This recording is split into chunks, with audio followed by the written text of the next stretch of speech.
Shine tech మీ ఇంటిని మరింత అందంగా మార్చాలనుకుంటున్నారా? స్పెషల్ అట్రాక్షన్ తో పాటు లివింగ్ కి perfect solution. UPVC windows and doors, Bontada group.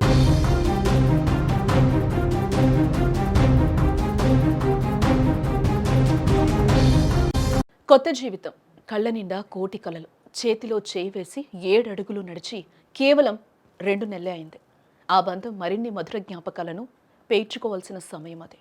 కానీ విధి ఆ ఇద్దరిని మృత్యు రూపంలో వెంటాడింది.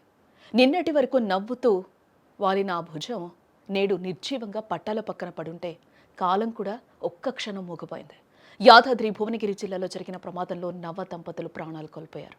రైలు నుంచి జారిపడి చనిపోవడం కంటతడి పెట్టిస్తూ ఉంది. ఇప్పుడు ఆంధ్రప్రదేశ్లోని పార్వతీపురం మన్యం జిల్లా గరుగుబెల్లి మండలం రావుపల్లికి చెందిన కోరాడ సింహాచలం బతుకు తెరువు కోసం హైదరాబాద్ వచ్చి ఫార్మా కంపెనీలో పనిచేస్తూ ఉన్నారు.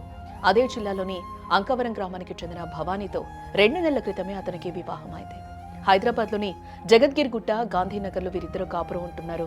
విజయవాడలో ఉన్న బంధువుల ఇంటికి వెళ్లాలని ముచ్చటపడి గురువారం రాత్రి సికింద్రాబాద్లో మచిలీపట్నం ఎక్స్ప్రెస్ ఎక్కారు. కానీ ఆ ప్రయాణమే వారిద్దరిని అనంత లోకాలకు తీసుకెళ్తుందని ఆ అభాగ్యులు ఊహించలేకపోయారు. రైలు వంగపల్లి ఆలేరు మధ్య వేగంగా వెళ్తూ ఉంది. అర్ధరాత్రి సమయం కావడంతో ప్రయాణికులందరూ కూడా గాఢ నిద్రలో ఉన్నారు. ఆ సమయంలో ఈ దంపతులిద్దరూ రైలు తలుపు వద్ద నిలబడ్డారు. రైలు వంగపల్లి స్టేషన్ దాటిన కొద్దిసేపటికే ప్రమాదవశాత్తు ఒకరు జారిపోగా వారిని పట్టుకునే క్రమంలో ఇద్దరూ కూడా రైలు నుంచి కింద పడిపోయారు. చీకట్లో నిర్జీవ ప్రదేశంలో వారు పడిపోయిన విషయం ఎవరికీ తెలియలేదు. శుక్రవారం ఉదయం విధుల్లో ఉన్న ట్రాక్మెన్ వారి మృతదేహాలను చూసి రైల్వే పోలీసులకు సమాచారం అందించడంతో ఈ దారుణం వెలుగులోకి వచ్చింది.